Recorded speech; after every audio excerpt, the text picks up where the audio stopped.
Step right up, ladies and gentlemen, to the greatest show on the internet, the rap streaming circus. In this dazzling digital age, you don't need a catchy hook or a viral dance. Just a few thousand bots, a playlist on repeat, and a willingness to believe your own hype.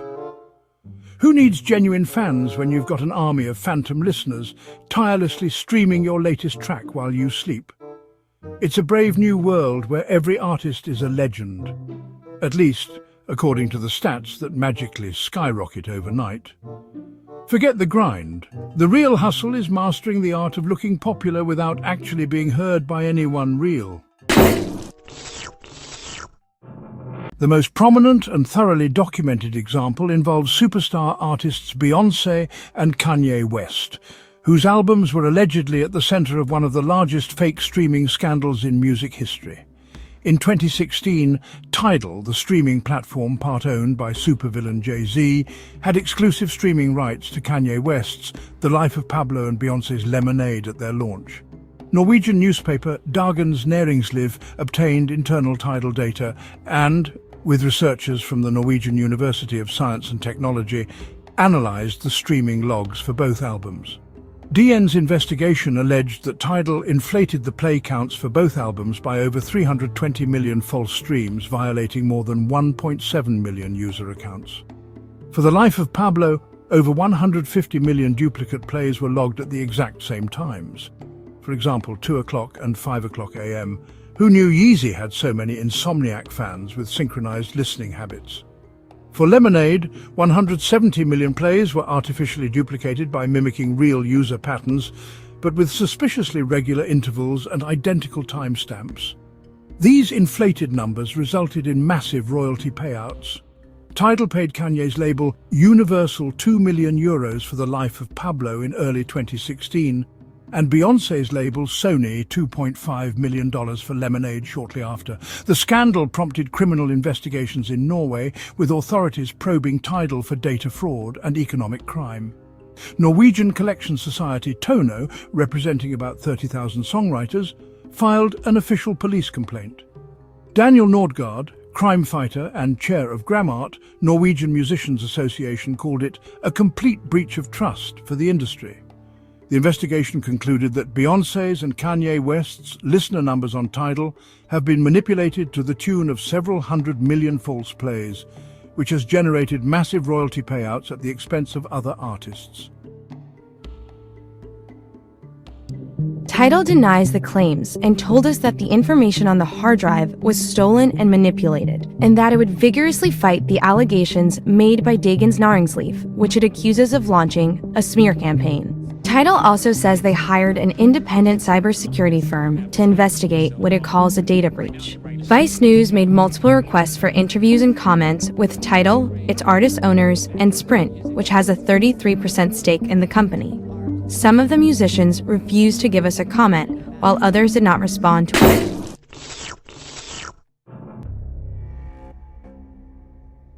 Another prominent mainstream example of fake streams and inflated stats involves French Montana. French Montana's Writing on the Wall, featuring Cardi B and Post Malone, because you need at least 2 chart toppers to resuscitate a flop, was released to a resounding psh from the public. The song initially fizzled, barely making the charts, until miraculously it began a Lazarus-like ascent up the Spotify rankings months later, while remaining invisible on Apple Music. Fans and industry observers pointed out that many of the streams appeared to come from playlists with few followers, and that the track was being repeatedly added to obscure or unrelated playlists, a common tactic in artificial streaming schemes. The controversy gained traction when Twitter users posted screenshots showing that their Spotify accounts had played the song without their knowledge, suggesting the use of hacked or botted accounts to inflate stream numbers. French Montana denied any involvement, stating, "I don't know how to do that." But the incident fueled wider industry debate about how easy it is for even major label artists to benefit from or become entangled in fake streaming practices. This case highlighted how fake streams can artificially boost a song's chart position and streaming revenue, distorting the public's perception of an artist's popularity and undermining trust in streaming metrics. In the end, Writing on the Wall became a hit, at least in the world of involuntary playlists and digital sleight of hand. The only thing more impressive than the streaming numbers is the collective ability of everyone involved to point fingers faster than Spotify can refresh its charts. In the age of streaming, you don't need fans, you just need their passwords. It's like you build yourself up to be, like you build yourself to be so high. You got and it fucks you up because you got to keep up with it. That's not you, and it fucks you up mentally. That shit has started. That's why a lot of these industry cats they turn coke heads and, you know what I'm saying, start doing all kind of wild shit. You know what I'm saying? Like they can't keep up with that. I'm gonna make this real quick because I'll be real disappointed if Billboard gets paid for number ones, somehow manipulate the charts. I want the whole world to see this. The controversy surrounding 6ix9ine's 2020 single Gooba stands as one of the most detailed and public examples of a mainstream artist caught up in allegations of fake streams and chart manipulation, igniting a heated feud with other superstars and the music industry itself. After being released from prison and placed under house arrest, 6ix9ine dropped Gooba on May 8, 2020. The track generated massive attention, debuting at number 3 on the Billboard Hot 100 and topping the Billboard Streaming Songs chart with 55.3 million US streams in its first week. However, 6ix9ine claimed Billboard had illegally disqualified 20 million streams, insisting that Gooba had been streamed 50 million times, and accused the platform of manipulating the charts to keep him from the #1 spot. What I'm about to show you is a forecast, right, of what every label in the world gets. Atlantic, Interscope, Republic, Columbia, Sony, Universal Music, every label gets this, right? This forecast was today, Friday, so it was sent yesterday. This is the forecast from yesterday, right? Number 1, Doja Cat, Say So. Number 2, 6ix9ine, Gooba. Number 3, The Weeknd, Blinding Lights. 4, Megan Thee Stallion. Number 5, Ariana Grande was Stuck With You. Last night, which is completely illegal, last night, last second, like last hour, Stuck With You by Ariana Grande submits 60,000 units out of nowhere, completely out of nowhere. This is the forecast they sent every label. It puts Ariana Grande was Stuck With You at 43.7, which jumps 12 points. They went from being 5th place to 1st place out of nowhere, right? He specifically called out Ariana Grande and Justin Bieber, whose charity single Stuck With You debuted at number 1, accusing them of gaming the system by buying 30,000 units with just 6 credit cards. He also alleged that Billboard launched an investigation into Stuck With You sales, which he claimed confirmed his accusations. Scooter Braun, Grande and Bieber's manager, responded by explaining that any bulk purchases above 4 copies per credit card are thrown out and reviewed to prevent manipulation. Billboard, caught in the crossfire, reminds everyone their chart formula is more closely guarded than the Coca-Cola recipe. Except, of course, for the part where bundles, autographs and the tiers of stans all count more than actual streams. I know that everyone wants to see me and Justin win and have numbers that matter and whatever, and I get that, and I love you, and you're ferocious and you're passionate, and I'm so fucking grateful to have you supporting me. But I just don't want you to lose sight of the reason again why we make music and why we put this song out in the first place. That's the only thing I'm asking. In March 2021, Rolling Stone published a groundbreaking exposé titled Inside the Black Market, where artists can pay for millions of streams. The article focused on the widespread use of streaming farms and artificial manipulation in the music industry, naming G-Eazy as a high-profile example. According to the report, G-Eazy's management, the Blueprint Group, a respected management and distribution company, had engaged in discussions about how to jack up his streaming numbers using these underhanded tactics. I have a super basic question. When you say you're going to do Spotify and do Apple, like, what exactly does that mean? What are you doing? One, we're saving the album and running the numbers up. That's the first thing. Across multiple devices, all premium. Okay. The article revealed that G-Eazy's team claimed they could deliver 50% more album equivalent units through such methods. Album equivalent units are a key industry metric that combines streams, sales and downloads to determine chart placement and commercial success. Wait, how is that happening? We basically, crack the code and understand how to manipulate the system and hit astronomical numbers. These tactics could be used to jack up numbers in a way that would be difficult for platforms to detect, especially when combined with legitimate marketing efforts and fan engagement.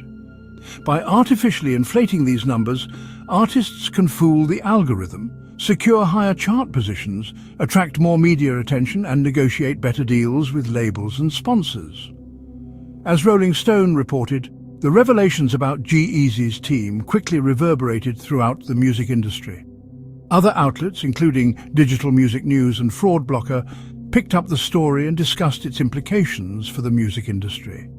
It demonstrated that fake streams are not just a problem among lesser-known artists trying to break through, but are also being used by major labels to establish, maintain, or enhance their positions at the top of the charts.